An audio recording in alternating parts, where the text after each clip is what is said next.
ചിത്ര പ്രദർശനത്തിൻ്റെ ഭാഗമായിട്ടുള്ളൊരു വർത്തമാനം പറച്ചിൽ, ഞാൻ അങ്ങനെ പറയുന്നുള്ളൂ, അല്ല അതൊരു വലിയ ടോക്ക് എന്ന് പറയുന്ന ഒരു സീരീസ് ഓഫ് ടോക്ക് എന്ന് പറയുന്ന ലെവലൊന്നും കാണേണ്ട കാര്യമില്ല. കാരണം വേറൊന്നുകൊണ്ടുമല്ല, CNAയും മാഷോ നമ്പൂരിയൊക്കെ എൻ്റെ ജീവിതത്തിലൊരു 84 മുതൽ 41 വർഷത്തെ ജീവിതത്തിനിടയിൽ ഞാൻ കണ്ടനുഭവിച്ചു പോയിട്ടുള്ള വ്യക്തികളാണ്. കാരണം 19 വയസ്സുള്ള സമയത്ത് എറണാകുളത്ത് വന്ന് കയറുമ്പോൾ കലാപീഠത്തിൽ ചിത്രം വരയ്ക്കുന്നതിനേക്കാൾ കൂടുതൽ ആളുകളെ കാണാനും പരിചയപ്പെടാനും കേൾക്കാനുമായിട്ട് ഒരുപാട് കേരളത്തിന് പുറത്തും ഇന്ത്യക്ക് പുറത്തുമുള്ള ചിത്രകാരന്മാരെ മുഴുവൻ കാണുകയും അനുഭവിക്കുകയും, ഞാൻ ആ വാക്ക് ഉപയോഗിക്കുന്നതിന് കാര്യത്തില്ല, നമ്മൾ കണ്ടനുഭവിക്കുകയാണത്. കാരണം ചിത്രം അങ്ങനെ ഒരു മീഡിയമായതുകൊണ്ട് അത്തരൊരു അനുഭവത്തിൻ്റെ ഭാഗമായിട്ട് പലപ്പോഴായിട്ട് നിന്ന ഒരുപാട് ചിത്രകാരന്മാരെ കാണുകയും പരിചയപ്പെടുമ്പോഴൊക്കെ ചെയ്യുമ്പോഴും CN വരുമായിരുന്നു. CN അവിടെ ഇരുന്നും വരച്ചിട്ടുണ്ട്, കലാപീഠത്തിലിരുന്നും വരച്ചിട്ടുണ്ട്. സ്വന്തമായിട്ട് ചിത്രകൂടം എന്ന് പറയുന്നൊരു ആർട്ട് ഗാലറി തുടങ്ങിയപ്പോൾ അവിടെ അതൊരു നമ്മൾ ചില കാര്യങ്ങൾക്കൊരു ചെയിൻ ഓഫ് ആക്ഷൻ എന്ന് പറയുന്ന പോലെയാണ്. കാരണം CNൻ്റെ കൂടെയൊക്കെ നടക്കുന്ന സമയത്ത് എനിക്ക് പരിചയമുണ്ടായിരുന്ന കുറേ സുഹൃത്തുക്കളുണ്ട് എറണാകുളത്ത്. എന്നെ സംബന്ധിച്ചിടത്തോളം എറണാകുളത്ത് എൻ്റെ ജീവിതത്തിൻ്റെ ഒരു ഫ്ലറിഷിങ് പീരീഡായിരുന്നു. തങ്കച്ചനായാലും ദിനേശനായാലും കുസുമൻ, അങ്ങനെ ഒരുപാട് ഈ ചിത്രത്തെ സ്നേഹിക്കുകയും ആർട്ടിനെ മനസ്സിലാക്കുകയും ചെയ്തു പോയിട്ടുള്ള ആൾക്കാർ. അവരിൽ പലരും ഇന്നില്ല എന്നുള്ളത് ഖേദപൂർവ്വം ഞാൻ ഓർക്കുന്ന കാര്യം. ഞാൻ ഇങ്ങോട്ട് കയറുമ്പോഴും, കാരണം ഈ ഫൈനാൻസ് കോളേജിലേക്കൊക്കെ എൻ്റെ ഒരു 21 വയസ്സ് മുതൽ ഞാൻ ഇവിടെ വന്ന് കയറുന്നുണ്ട്. കാരണം വെച്ച് കഴിഞ്ഞാൽ ഹരിദാസ് സാറ് മാഷ് ഉണ്ടായിരുന്ന കാലം, അങ്ങനെ ഒരുപാട് നന്ദകുമാർ, അങ്ങനെ ഒരുപാട് ചിത്രകാരന്മാരുമായിട്ടുള്ളൊരു അസോസിയേഷൻ എന്നെ സംബന്ധിച്ചോളം ഉണ്ടായിരുന്നുണ്ട്. അതെല്ലാം കലാപീഠം വഴിയാണ്. അപ്പോൾ അവരൊക്കെ വരുമ്പോഴും നമ്മളുടെ ജീവിതത്തിൽ നമുക്ക് പരിചിതമായ, നമ്മൾ നേരിട്ട് കണ്ടിട്ടുള്ള ചിത്രകാരന്മാരിൽ പെട്ട 2 വ്യക്തികൾ തന്നെയാണ് എന്നെ സംബന്ധിച്ചോളം CNനും നമ്പൂരിയും. കാരണം CNൻ്റെ എനിക്കൊരു വേറൊരു ഇത് തോന്നിയിട്ട്, ഞാനിപ്പം ദീപമാനോട് പറഞ്ഞൊരു കാര്യം ഉണ്ടായിരുന്ന സാധനം വെച്ച് കഴിഞ്ഞാൽ, സമീക്ഷ M. ഗോവിന്ദൻ്റെ സമീക്ഷയിൽ കുറേ ചിത്രങ്ങൾ വരച്ചിരുന്നു. എനിക്കത് വലിയ സങ്കടം. കാരണം വെച്ച് കഴിഞ്ഞാൽ ഞാൻ സമീക്ഷ കുറേ കാലം ഞാൻ സൂക്ഷിച്ചിരുന്നു. ഈ CNൻ്റെ ജീവിതം പറഞ്ഞതുപോലെ CN ഒരുപാട് വീടുകളിലേക്ക് മാറി മാറി മാറി സഞ്ചരിക്കുമ്പോഴൊക്കെ ഇങ്ങൊന്ന് ചന്ദ്രേട്ടൻ ചെയ്തിട്ടുള്ള പിന്നെ ഇതിൽ തന്നെയാണ്, ഡോക്യുമെൻ്ററി തന്നെയാണെന്ന് തോന്നുന്നു. കാരണം വണ്ടികളിൽ കെട്ടിവെച്ച ഈ ചിത്രങ്ങളുമായിട്ട് പോകുന്നൊരു വിഷ്വൽ എനിക്ക് എപ്പോഴും ഉണ്ട്. കാരണം ആ വിഷ്വൽ എൻ്റെ ജീവിതത്തിൽ പലപ്പോഴും കണ്ടിച്ചില്ല. അത്രമേൽ പുസ്തകങ്ങളുമായിട്ടാണ് ഞാൻ സഞ്ചരിക്കുന്നത്. ഒരു 8-9 വലിയ റാക്കുകൾ ഇപ്പോൾ എൻ്റെ കയ്യിലുണ്ട് എന്നുള്ളതാണ്. അത്രയും അതിനകത്ത് മുഴുവനുള്ള പുസ്തകങ്ങളുമായിട്ട്. ഇത് നമ്മൾ ഓരോ വീടും തിരുവനന്തപുരത്ത് താമസിക്കുന്ന ഓരോ വീടുകൾ താമസിക്കുമ്പോഴും ഈ പുസ്തകങ്ങൾ കൊണ്ടുപോകുമ്പോൾ എൻ്റെ ഭാര്യ എന്നോട് ചോദിക്കാറുണ്ട്, ഇത് ആർക്കെങ്കിലും കൊടുത്തുകൂടെ എന്ന് ചോദിക്കാറുണ്ട്. കാരണം ഇത് കയ്യിലിരിക്കുന്ന ഇത്രയും സാധനങ്ങൾ എന്തിനാണ് ഇത്രയും, ആർക്കെങ്കിലും കൊടുക്കുമോ, അവർ വായിക്കട്ടെ, വായിച്ചു കഴിഞ്ഞതല്ലേ എന്ന് ഞാൻ പറഞ്ഞു, അതവിടെ ഇരിക്കട്ടെ എന്ന് ഞാൻ എപ്പോഴും പറയും. കാരണം ഇനി എപ്പോഴെങ്കിലും വീണ്ടും ഒരു വായനയ്ക്കൊരു സാധ്യത ഉണ്ടെങ്കിൽ വേറൊരു ലൈബ്രറിയിലേക്ക് നമ്മൾ ഓടി ചെല്ലേണ്ട ആവശ്യമില്ലല്ലോ, പഴയ പുസ്തകങ്ങളൊക്കെ കിട്ടില്ല എന്ന് പറഞ്ഞതുപോലത്തെ ഒരു വിഷ്വൽ എനിക്ക് ഈ CNൻ്റെ ജീവിതവുമായിട്ട് കണക്ട് ചെയ്ത് കൊടുക്കാൻ. അത്രയും CN കൊണ്ടുപോയിട്ടുള്ളത് പെയിൻറ്റിങ്ങുകളായിരുന്നു. അപ്പം സമീക്ഷ ഇതുപോലെ ഞാൻ കുറേ കാലം സൂക്ഷിച്ചു വച്ചിരുന്നു. അതൊരു ത്രൈമാസികമായിരുന്നു അത്. അപ്പോൾ ആ സമയത്ത് അതിനകത്തുണ്ടായിരുന്ന ചിത്രങ്ങളൊക്കെ കുറേയൊക്കെ നമ്മൾ വെട്ടി വെക്കുക എന്നൊരു ശീലമുണ്ടായിരുന്നു. പക്ഷേ പലപ്പോഴും നമ്മുടെ ജീവിതത്തിനകത്തുള്ള സാധനങ്ങളാണ് കുറേയൊക്കെ ഇങ്ങനെ പേപ്പറുകളായതുകൊണ്ട് ശ്രദ്ധിക്കപ്പെടാതെ പോകുമ്പോൾ പിന്നെ ഇത് ഉണ്ടായിരുന്ന ഒരു ജീവിതചര്യ ഇപ്പോഴെൻ്റെ ജീവിതത്തിൽ. കാരണം സിനിമ എന്നൊരു മീഡിയത്തിലേക്ക് മാറുമ്പോൾ സ്വാഭാവികമായിട്ടും കുറേ സാധനങ്ങൾ സൂക്ഷിക്കപ്പെടാതെ പോവുകയും ചെയ്യുന്നുണ്ട്. അപ്പം ഞാൻ ഇപ്പോൾ ദീപാവനോട് പറഞ്ഞു, സമീക്ഷ ആരുടെയും കയ്യിലൊക്കെ ഉണ്ടാകാൻ സാധ്യതയുള്ളതാണ്. അതിനകത്ത് CN വരച്ചിട്ടുള്ള കുറേ ചിത്രങ്ങൾ, CN നമ്പൂരി ഉണ്ടല്ലോ, വരച്ചിട്ടുള്ള ചിത്രങ്ങളുമുണ്ട്. കാരണം അതിനകത്ത് വളരെ രസകരമായിട്ട് ദേവമാഷ് ചെയ്തതുപോലെ തുണികളിൽ വരച്ചിട്ട് അതായിരുന്നു ഈ സമീക്ഷയുടെ കവർ പലപ്പോഴും ചെയ്തത്. അപ്പം ഈ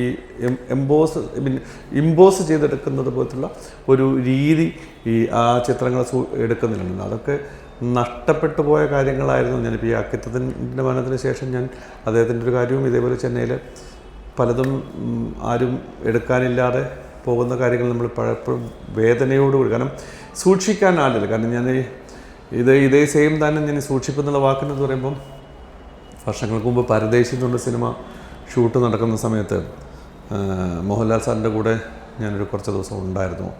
ആ സമയത്താണ് നമ്പൂതിരിയുടെ ചിത്രങ്ങൾ പെയിൻറ്റ് ഇല്ലസ്ട്രേഷൻസ് ഒരു വലിയ പെട്ടിയിലാക്കിയിട്ട് ഷൊർണൂർ എത്തുന്നത്.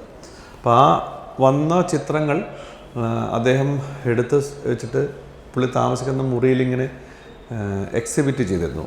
അപ്പം ആ എക്സിബിഷനിലകത്ത് ശരിക്കും ഒരുപാട് ചിത്രങ്ങൾ ഇങ്ങനെ സൂക്ഷിച്ച് വെച്ചിട്ടുള്ള നമ്മൾ കാണുമ്പോൾ നമ്മുടെ ആർട്ട് ഗാലറിയുടെ ഫീല് തന്നെ പുള്ളി ഉണ്ടാക്കിയിട്ടുണ്ടായിരുന്നു. കാരണം ഇല്ലസ്ട്രേഷൻസ് ആണ് മുഴുവൻ. അപ്പം പുള്ളി എപ്പോഴും പറയാറുള്ള ഒരു വാചകം തന്നെയാണ്. കാരണം വെച്ചാൽ ഈ ലോകത്തെ എത്രയോ ചിത്രങ്ങളും അത്ഭുതങ്ങളായ പ്രമാണങ്ങളുമൊക്കെ നമ്മുടെ മുമ്പിലേക്ക് എത്തുന്നുണ്ട്.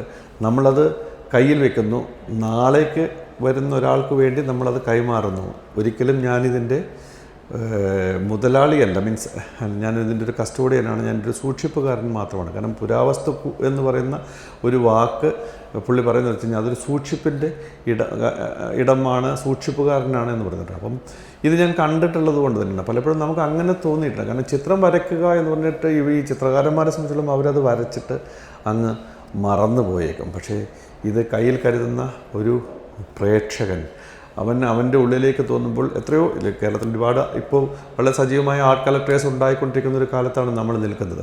അപ്പോൾ ഈ പറയുന്ന പല പെയിൻറ്റിങ്ങുകളും ആരുടെയെങ്കിലും കയ്യിലൊക്കെ ഉണ്ട് എന്ന് പറയുന്ന ഒരു അവസ്ഥ ഉണ്ടാകുന്ന ഏറ്റവും നല്ലതാണെന്ന് എനിക്ക് തോന്നിയിട്ടുണ്ടെന്നതാണ്. കാരണം ഒരുപാട് ഈ ആർട്ട് കളക്ടേഴ്സിനെ ഞാൻ കണ്ടിട്ടുള്ളത് കൊണ്ടും പണ്ടുണ്ടായിരുന്നതിനേക്കാൾ കൂടുതൽ വ്യാപകമായ തോതിൽ ഈ ചിത്രങ്ങളെ സൂക്ഷിക്കാനും ചിത്രങ്ങളെ എക്സിബിറ്റ് ചെയ്യാനും ഈ ആർക്കിടെക്ചറിൻ്റെ ഭാഗമായിട്ട് പോലും കൺസ്ട്രക്ഷൻ വീടായാലും ഓഫീസുകളായാലും മറ്റ് ഏത് തരത്തിലുള്ള കോർപ്പറേറ്റ് സ്ഥാപനങ്ങളിലേക്കൊക്കെ ഈ ഒരു ആർട്ടിസ്റ്റിക് ആറ്റിറ്റ്യൂഡുകൾ വന്ന് ചേർന്നിട്ടുള്ളത് കൊണ്ട് തന്നെ ഇത് സൂക്ഷിക്കാനും ഇത്തരം പെയിൻറ്റിങ്ങുകളിലൊക്കെ അതിനൊരു സ്പേസ് ഉണ്ടാക്കാനും പറ്റുന്ന ആൾക്കാരെ ഞാൻ കണ്ടിട്ടുണ്ട്. ഇതിനകത്തുള്ള വേറെ തമാശയുള്ളൊരു എലമെൻറ്റും കൂടി ഞാൻ പറയാം. അതും ഈ ഇതിൻ്റെ ഭാഗമായിട്ട് ഞാൻ അനുഭവിച്ച സാധനം തന്നെയാണ്. കാരണം പണ്ട് DC ബുക്സിൻ്റെ ഒരു സ്റ്റാച്യൂവിൽ പോയിരിക്കുന്നൊരു സമയത്ത് ഒരു ചെറുപ്പക്കാരൻ ഓടിപ്പാഞ്ഞ് വരുന്നുണ്ട്. അയാൾ ഒരു നീളത്തിലൊരു സ്കെയിൽ കൊണ്ടുവരുന്നുണ്ട്. ആ സ്കെയിൽ കൊണ്ടുവന്നിട്ട് ആ സ്കെയിലിൻ്റെ വലിപ്പത്തിൽ അത്രയും ഇതിലുള്ള വലിപ്പത്തിലുള്ള പുസ്തകങ്ങളുണ്ടോ എന്നാണ് പുള്ളി ചോദിച്ചത്. 1, 2, 3 പുസ്തകങ്ങളായാലും കുഴപ്പമില്ല, പുസ്തകങ്ങൾ വേണം. ഈ ഒരു നീളം കാണിച്ചിട്ട് ഇതിനകത്തേക്ക് പുസ്തകം ആ പുസ്തകം. അപ്പം അവിടെ ഉണ്ടായിരുന്ന ടോമി ആ 3-4 പുസ്തകങ്ങൾ എടുത്തു കൊടുത്ത് പറഞ്ഞു, അതല്ല സാർ, ഇതിൻ്റെ ബൈൻഡിന് കളർ വേണം സാർ, നീല, കറുപ്പ്, പച്ച, വെള്ള, ഇങ്ങനെ 4 കളറുകൾ വേണം സാർ എന്ന് പറഞ്ഞിട്ടാണ് ഈ ബൈൻഡ് കൊണ്ടുവരുന്നത്. അപ്പം അപ്പോഴാണ് ഞാനിത് ചോദിച്ചത്, എന്തിനാണ്? അല്ല സാർ, ഞങ്ങളുടെ ഒരു വീട് പണിയുന്നുണ്ട്, ആ വീട്ടിലൊരു ലൈബ്രറി ഉണ്ട്, ആ ലൈബ്രറി ഒരു കളർ കോമ്പിനേഷനുള്ള ഫ്രെയിമാണ് ഈ അതിൻ്റെ പിന്നെ ആർക്കിടെക്റ്റ് പറഞ്ഞിട്ടുള്ളത്. അപ്പോൾ അതിനകത്ത് ഓരോ കള്ളികളിലും ഇന്ന കളേഴ്സായിട്ടുള്ള പുസ്തകങ്ങൾ വെക്കണമെന്നുണ്ട്. അപ്പോൾ ഒരു കളറ് ഇതിൻ്റെ കോമ്പിനേഷൻ ഓഫ് കുറേ ഡിഫറെൻറ്റ് കളറുകളാണ് അതിനകത്ത്. അപ്പോൾ പുള്ളി എഴുതിക്കൊണ്ട് വന്നിരിക്കുന്ന 4 കളറുകൾ എഴുതിക്കൊണ്ട് ആ 4 കളറുകൾ ഇത്രയും വലിപ്പമുള്ള ഇതിനകത്ത് ഒതുങ്ങണം. ഈ നീളമുള്ള സ്കെയിലിനകത്ത് ഒതുങ്ങുന്ന 4 പുസ്തകങ്ങളാണ് വേണ്ടത്, 4 കളറിലുള്ളത്. അപ്പം അതും നമ്മൾ കാണുന്ന ഒരു കാലത്ത് തന്നെയാണ് ഈ പറയുന്ന ആർട്ടെന്ന് പറയുന്ന കാര്യത്തെക്കുറിച്ച് അനുഭവിക്കുകയും കാണുകയും ചെയ്യുന്നത്. കാരണം ഞാൻ എൻ്റെ ഒരു വലിയ സന്തോഷമുള്ള വെച്ചാൽ നമ്പൂരി എൻ്റെ 12 കഥകൾക്ക് കലാമതിയിൽ കഥയിലുമായിട്ട് എനിക്ക് 12 കഥകൾക്ക് നമ്പൂരി ഇല്ലസ്ട്രേറ്റ് ചെയ്തിട്ടുണ്ട്. അപ്പം എൻ്റെ ആദ്യത്തെ കഥയിലും അച്ചടിച്ച് വരുമ്പോഴും കലാമതിയിൽ അച്ചടിച്ച് വരുമ്പോഴും അത് നമ്പൂരിയായിരുന്നു വരച്ചിരുന്നത്. അപ്പം നമുക്ക് ഉണ്ടാകുന്ന നമ്മളൊരു 20-21 വയസ്സിൽ നമ്മുടെ ഒരു കഥ കലാമതി പോലൊരു പ്രസിദ്ധീകരണത്തിൽ അച്ചടിക്കുമ്പോൾ അതിൻ്റെ ചിത്രം വരയ്ക്കുന്നത് നമ്പൂതിരിയാണ് എന്ന് പറയുമ്പോൾ ഉണ്ടാകുന്ന ആ ഒരു വലിയ ഭാഗ്യം, ഞാൻ അങ്ങനെയാണ് എന്നെ പറയുന്നത്. കാരണം വെച്ച് കഴിഞ്ഞാൽ ആ മനുഷ്യനോടൊപ്പം പിന്നീട് ഇടപെടാനും ജീവിക്കാനും യാത്ര ചെയ്യാനും ഒക്കെ പറ്റിയിട്ടുള്ളൊരവസ്ഥ ഉണ്ട്. കാരണം കലാപീഠത്തിൽ അദ്ദേഹം ഈ ഹൈക്കോടതിക്ക് വേണ്ടിയിട്ടൊരു ശില്പം ചെയ്തിരുന്നു. കണ്ടിട്ടുണ്ടോ? ഹൈക്കോടതിയിലൊരു ശില്പമുണ്ട്, ഒരു നീതിയുടെ ഡിഫറെൻറ്റ് ലെവലുകൾ പറഞ്ഞുകൊണ്ടുള്ള ഒരു ചിത്രം ഹൈക്കോടതി ചെയ്തിട്ടുണ്ട്. അത് മുഴുവൻ കൊത്തിയെടുത്തത് കലാപീഠത്തിൽ ഇരുന്നുകൊണ്ടുണ്ട്. അപ്പോൾ ആ വൈകുന്നേരങ്ങളിൽ മുഴുവൻ നമ്മളവിടെ പോയിരുന്നു കൊണ്ട് കാണുകയും, കാരണം ആ സമയത്ത് തന്നെയാണ് അദ്ദേഹം ഈ കോപ്പർ ചെമ്പിനകത്തുള്ള എംബോസ്ഡ് സാധനങ്ങൾ ചെയ്യാൻ വേണ്ടി തുടങ്ങുന്ന സാധനങ്ങൾ. അപ്പം നമ്മളിത് കാണുമ്പോൾ ഉണ്ടാകുന്ന വെച്ച് കഴിഞ്ഞാൽ ഒരു റിവേഴ്സ് പ്രോസസ്സാണ്. കാരണം അതായത് അകത്തുനിന്ന് കൊത്തുമ്പോൾ ഇത് പുറത്ത് കാണുന്ന ചിത്രം ഇങ്ങനെയായി മാറുമെന്ന് പറയുന്ന തരത്തിലൊരു കാൽക്കുലേഷൻ എന്നുണ്ട്. കാരണം ജീവിതത്തിൽ ഈ ഇങ്ങനൊരു ചിന്ത, അതായത് ഇങ്ങനെയാണ് കൊത്തേണ്ടത്, ഇങ്ങനെയാണ് ചെയ്യേണ്ടതെന്ന് പറഞ്ഞൊരു ചിന്ത ഉണ്ടാക്കുന്ന ഒരു വല്ലാത്ത രൂപം നമുക്ക് വരാം. കാരണം വെച്ചാൽ ഇത് കൊത്തിയെടുക്കുമ്പോൾ ഇതിങ്ങനെ ആയിരിക്കും എന്നുള്ളത് നമ്മൾ കണ്ടു കഴിഞ്ഞത്. പക്ഷേ കൊത്തുന്ന സമയത്ത് ഒരിക്കലും നമുക്കറിയില്ല അതിൻ്റെ രൂപം എന്തായിരുന്നു. അത് തിരിച്ചെടുക്കുമ്പോൾ മാത്രമേ, കാരണം അത് പുറത്തേക്കുള്ള സാധനം അദ്ദേഹം കാണിച്ചു തരികയും ചെയ്യില്ലായിരുന്നു എന്നുള്ളതാണ് ഒരു വേറൊരു രസകരമായി എനിക്ക് തോന്നിയിട്ടുള്ളത്. അപ്പം അങ്ങനെ ഒരുപാട് ആളുകളുമായിട്ട്, അപ്പോൾ ഇതൊക്കെ ഈ രണ്ട് വ്യക്തികൾ എന്നെ സംബന്ധിച്ചോളം നമ്മുടെ ജീവിതത്തിലൊക്കെ നമുക്കൊരു മുന്നിലേക്ക് പോകുമ്പോൾ ചിത്രം ശരിക്കും ഒരു ക്ഷമയുടെ ഒരു വലിയ കാര്യം കൂടിയാണ്. കാരണം വെച്ച് കഴിഞ്ഞാൽ അത്രമേൽ മൈന്യൂട്ടായിട്ട് ഡീറ്റെയിൽ, കാരണം ഒരിക്കൽ വരച്ച് പോയി കഴിഞ്ഞാൽ ആ വര വീണ് കഴിഞ്ഞു. അത് തിരുത്തുവാൻ വേണ്ടി വേറൊരു കളർ ഉപയോഗിക്കേണ്ടി വരും, കളർ ഉപയോഗിക്കേണ്ടി. പക്ഷേ സ്കെച്ച് ഉപയോഗിക്കുമ്പോഴോ പെൻ ഉപയോഗിക്കുമ്പോഴോ ചെയ്ത് കിട്ടുന്ന ഒരു വഴിയല്ല ഈ. അപ്പോൾ അത്രമേൽ സൂക്ഷ്മമായി അതിനെ ശ്രദ്ധിക്കുകയും ആ സൂക്ഷ്മതയോടുകൂടി ഒരു സ്ട്രോക്ക് ഇടുമ്പോൾ, അത് പെയിൻറ്റിലായാലും ശരി, കാരണം മാറ്റുക എന്നുള്ള സാധനങ്ങളില്ല, അത് അങ്ങനെ ചെയ്തു പോയിട്ടുണ്ടെങ്കിൽ അത് മാറ്റിക്കളയാന്ന്, പരിപൂർണമായിട്ട് ആ ചിത്രത്തെ മാറ്റുക എന്നുള്ള അത്രമേൽ സൂക്ഷ്മതയോടുകൂടി വരയ്ക്കുന്ന രണ്ട് തരത്തിലുള്ള ആൾക്കാരുണ്ട്. കാരണം എനിക്ക് തോന്നുന്നു സിയൻ ഒരിക്കലും ശില്പങ്ങൾ കൊത്തിയിട്ടില്ല, പക്ഷെ സിയൻ അതിമനോഹരമായ നിറങ്ങൾ ഉപയോഗിച്ചിട്ടുണ്ട്. കാരണം ഒരു പെയിൻറ്റിങ്ങിൽ തന്നെ ഒരായിരക്കണക്കിന് നിറങ്ങൾ ഉപയോഗിക്കുന്ന ഒരു അവസ്ഥ സിയൻ്റെ ചിത്രങ്ങളിൽ കാണാൻ കഴിയുമെന്നുള്ളതാണ്. കാരണം ഞാനിത് ഇത്തിരി എക്സാഗറേറ്റ് ചെയ്ത് പറയുന്നത്, കാരണം ചിത്രം എപ്പോഴും എക്സാഗറേഷൻ്റെ ഒരു നമ്മുടെ ഉള്ളിൽ തന്നെ എക്സാഗറേറ്റ് ചെയ്ത് വരുന്നൊരു കാര്യമാണല്ലോ. കാരണം അങ്ങനെ ഞാൻ അതുകൊണ്ടാണ് ഒരായിരക്കണക്കിന് കളറുകൾ ഉപയോഗിക്കുന്നുണ്ട്. കാരണം അതിനകത്ത് നമ്മൾ കണ്ടുകൊണ്ടിരിക്കുമ്പോൾ തന്നെ അതിനകത്ത് പല തരത്തിലുള്ള കളറുകളും നമ്മുടെ ഉള്ളിലേക്ക് ഇങ്ങനെ അറിയാതെ വന്ന് വീഴുന്ന ഒരു അവസ്ഥ ഉണ്ടാവാറുണ്ട് എന്നുള്ളതാണ്. കാരണം ഞാൻ എപ്പോഴും ഈ ലൈം സ്റ്റോൺ കൊത്തിയെടുക്കുന്ന കോറികളിൽ ഞാൻ പോകാറുണ്ട്. എനിക്കതൊരു വലിയ ഇഷ്ടമുള്ള സ്ഥലമാണത്. അപ്പോൾ ഈ കൊത്തിയെടുക്കുമ്പോൾ ഒരു നമ്മൾ ഈ മൈസൂർ പാക്ക് സാധനം പോലെയാണ് എനിക്കെപ്പോഴും അതിനെ തോന്നുക.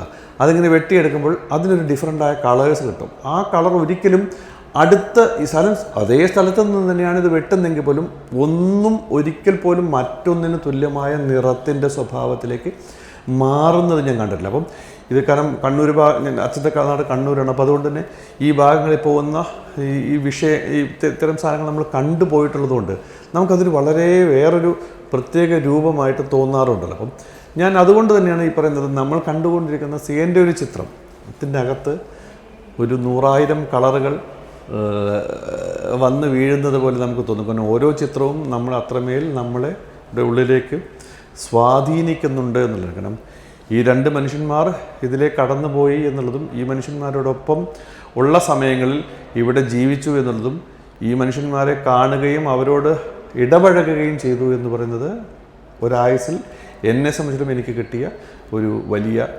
അസറ്റായിട്ട് ഞാൻ കാണുന്നുണ്ട്. കാരണം ഈ ഐലൻഡിൻ്റെ സുഹൃത്താണ്, ചേച്ചിയുടെ അടുത്ത് ഞാൻ ആ വീട്ടിൽ എത്രയോ പ്രാവശ്യം പോയിട്ടുള്ളതാണ്. അപ്പം നമ്മൾ കണ്ടുകൊണ്ടിരിക്കുന്ന ആളുകൾ അവരുടെ ഒപ്പമൊക്കെ ഉള്ളുന്ന ആ മനുഷ്യരുടെ ഒപ്പമൊക്കെ നമ്മൾ ചിലപ്പോൾ ചെയ്യുന്നൊക്കെ ഞങ്ങൾ വൈകുന്നേരങ്ങളിൽ ഈ കലാവീട് പിന്നെ ഈയാട്ടുമുക്കിലെ ഒരു ചായക്കടയിൽ നിന്ന്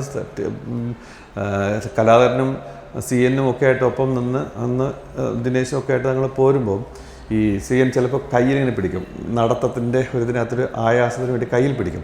ആ കയ്യിൽ പിടിച്ചുകൊണ്ട് നമ്മളോടിങ്ങനെ കുറേ കാര്യങ്ങളിങ്ങനെ പറഞ്ഞു പോകും. അപ്പോൾ ഈ പറഞ്ഞു പോകുന്ന ആ ഒരു മനുഷ്യൻ നമ്മളോട് നമ്മുടെ ചെവിയിൽ ഇപ്പോഴും വന്ന് ഞാൻ ഈ ചിത്രങ്ങൾ കണ്ടുകൊണ്ടിരുന്നപ്പോൾ മുഴുവൻ എനിക്ക് തോന്നിയിട്ടുള്ളത് ഈ മനുഷ്യൻ എന്നോട് എന്തൊക്കെയോ പറയുന്നുണ്ടല്ലോ എന്നുള്ള സംഭവം. ആ തോന്നലുകൾ തന്നെയാണ് ഒരർത്ഥത്തിൽ നമ്മളെ മുന്നോട്ട് നയിക്കുന്നത് എന്ന് ഞാൻ കരുതുന്നു. ഇവിടെ വന്ന് ഇങ്ങനെ സംസാരിക്കാൻ കഴിഞ്ഞതിന് കാരണക്കാരനായ ആയില്യനാണ് എന്നോട് വിളിച്ചത് പറയുന്നത്. സാധ്യതയുണ്ടോ സമയമുണ്ടോ എന്ന് വെച്ചു. ഞാൻ ഒരു ദിവസം എന്തായാലും വരാമെന്ന് പറഞ്ഞു. എന്നുള്ളത് മാത്രമല്ല, പക്ഷേ ഇന്ന് സമയമുണ്ടായിരുന്നു. കാരണം ആക്ച്വലി ഇന്ന് 2-3 പ്രോഗ്രാമുള്ളതിൻ്റെ ഇടയിൽ കൂടി ഞാനിതിൻ്റെ സമയം കണ്ടെത്തുന്നത് വേറൊന്നും ഉണ്ടല്ല, ഈ മനുഷ്യന്മാരാണ് നമ്മളെ ഏതെങ്കിലും വഴിയിലേക്ക് മുന്നോട്ട് കൊണ്ടുപോയിട്ടുള്ളത് എന്ന് ഞാൻ ഇപ്പോഴും വിശ്വസിക്കുന്നു.